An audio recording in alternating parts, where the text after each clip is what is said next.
जब हम class 11th में एंटर करते हैं आपके 10th के लेवल से, तो कुछ चैप्टर्स जो होते हैं वो हमारे लिए बहुत ही ज्यादा जो होते हैं वो इंपॉर्टेंट होते हैं, वो बेसिक होते हैं। ठीक है, तो मैथ्स को जब भी हम लोग डिवाइड करते हैं तो मैथ्स को कुछ रूल्स में डिवाइड करते हैं। कैसे? मैथ्स को हम ऐसे डिवाइड करते हैं कि भैया एक पार्ट होता है अलजेब्रा, ठीक है, जो क्लास 10th का मैथ्स आपका जैसे डिवाइडेड है। अब यहां से आप टॉपिक देखो, ये सारे टॉपिक जो हैं ये अलजेब्रा के, ठीक है।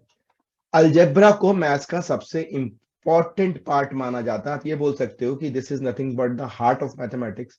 और इसमें बहुत सारी ऐसी चीज है जैसे कि क्वाड्रेटिक इक्वेशन, अरिथमेटिक प्रोग्रेशन।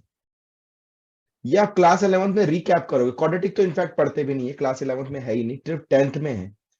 और पॉलिनोमियल ये भी सिर्फ 10th में है, 11th 12th में ये चीज नहीं है। लेकिन मैं आपको बताऊं, इवन आईआईटी जेई में भी डायरेक्ट क्वेश्चन इनके बेसिस पे आते हैं। तो क्लास 10th की जो मैथ्स है वो बहुत ज्यादा इंपॉर्टेंट है, जो आपका एक बिल्कुल बेंचमार्क का काम करती है, एक बेस का काम करती है क्लास 11th के लिए।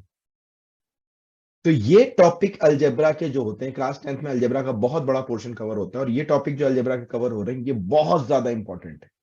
ठीक है, इसके बाद अगली चीज है trigonometry. Trigonometry majorly class 11th में है, बट उसका एक इंट्रोडक्टरी पार्ट जो है वो क्लास 10th में, ठीक है, जिसको हम लोग बोलते हैं आइडेंटिटीज। तो इसमें आइडेंटिटीज को कैसे सॉल्व करते हैं, बिकॉज आइडेंटिटीज क्या है कि आइडेंटिटीज, क्यों इसको आइडेंटिटीज बोलते हैं, पहले तो हमें ये भी समझना जरूरी है। ठीक है, कि इसे आइडेंटिटीज क्यों बोलते हैं, ट्रिग्नोमेट्रिक रेशियोज क्या होते हैं, क्यों ये आया दुनिया में, राइट। और उसके बाद आपका जो है एक टॉपिक जिसको हम लोग, देखो, एक अलजेब्रा हुआ, एक ट्रिगो आपका अलग पार्ट है। उसके बाद आज जैसे हम लोग बचपन से पढ़ते आ रहे हैं ज्योमेट्री, तो ज्योमेट्री में आपके दो टॉपिक कवर होते हैं। ठीक है, सॉरी, ज्योमेट्रिक में आपके दो टॉपिक कवर होते हैं, सिमिलर ट्रायंगल और सर्कल्स। तो यहाँ पे जो आपको ये टेबल दिख रहा है, जिसके लेफ्ट साइड में जो चीजें लिखी हुई हैं वो बहुत इंपॉर्टेंट है, जो क्लास 11th में समहाउ आपको कनेक्ट करेंगी। अगर इनका बेस तगड़ा है तो आप अगर क्लास 11th में मैथ्स लेते हो तो आपको दिक्कत नहीं होगी, राइट।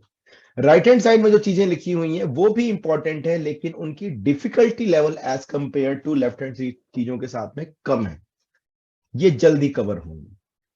तो हमने यहाँ पे एक 30 डे स्ट्रैटेजी प्लान करी हुई है सारे स्टूडेंट के लिए, कि 30 दिनों में आने वाले हम आपको मैथ्स के एक अलग लेवल पे लेकर के जाएंगे, जहां पे आप 10th बोर्ड के लिए तो रेडी हो ही रहे हो। ठीक है, 10th बोर्ड के लिए तो आप रेडी हो ही रहे हो, 10th बोर्ड में तो आपके फुल मार्क्स आएंगे ही, प्लस आपको वो एडिशनल इंफॉर्मेशन भी मिलेगी जिसकी रिक्वायरमेंट आपको आगे लाइफ में आने वाली है। हो सकता है कि इन 30 डेज के बाद आपका नजरिया आपके सब्जेक्ट चॉइस को लेकर के बदल जाए। ठीक है, हो सकता है कि आप और ज्यादा क्लियर हो जाए इन 30 डेज। तो इन 30 डेज का जो हमारा टारगेट है वो दो चीजों के साथ है, मैथ्स और साइंस के साथ में। ठीक है, ये दो आपके मेन इंपॉर्टेंट सब्जेक्ट्स हैं। ठीक है, तो 30 डे में हम लोग करने वाले क्या है, देखो, 30 डेज में हम आपको चैप्टर्स पढ़ाएंगे।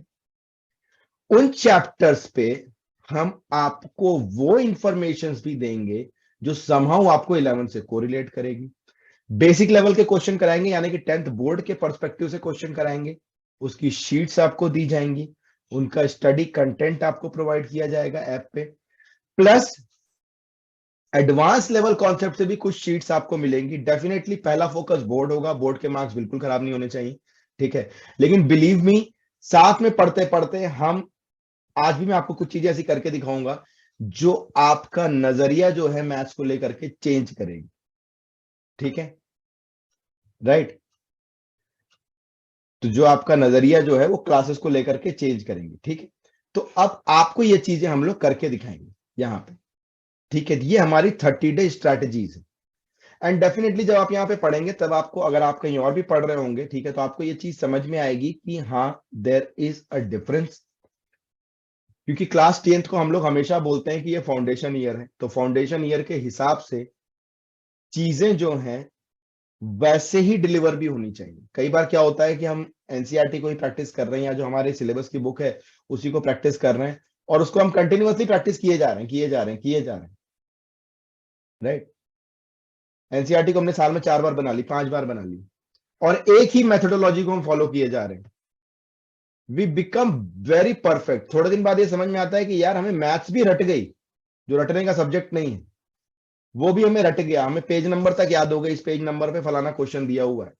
बाद में समझ में आया 11th में जाने के बाद कि भाई साहब नंबर तो बहुत आए, 10th में कॉन्सेप्ट नहीं आया। और वो चीजें समहाउ कभी प्रॉब्लमेटिक हो सकती है।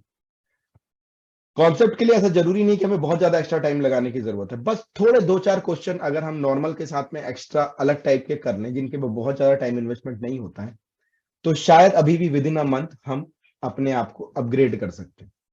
ठीक है, तो आप ये समझ लीजिए कि आपने जो साल भर काम किया है, बस ये 1 मंथ में आप अपने आप को अपग्रेड कर रहे हैं और अपने आप को बेटर रेडी कर रहे हैं for getting a perfect score in class 10th board examination. इसमें आपके एमसीक्यू लेवल के टेस्ट भी अलग से चलेंगे, टेस्ट सीरीज चलेगी, सारी चीजें ऐप पे लाइव चलती रहेंगी। ठीक है, 30 डेज में मैथ्स और साइंस के लिए। एसएसटी के लिए हम आपको कुछ स्टडी मटेरियल और टेस्ट जो है वो हम आपको कॉम्प्लीमेंट्री देंगे।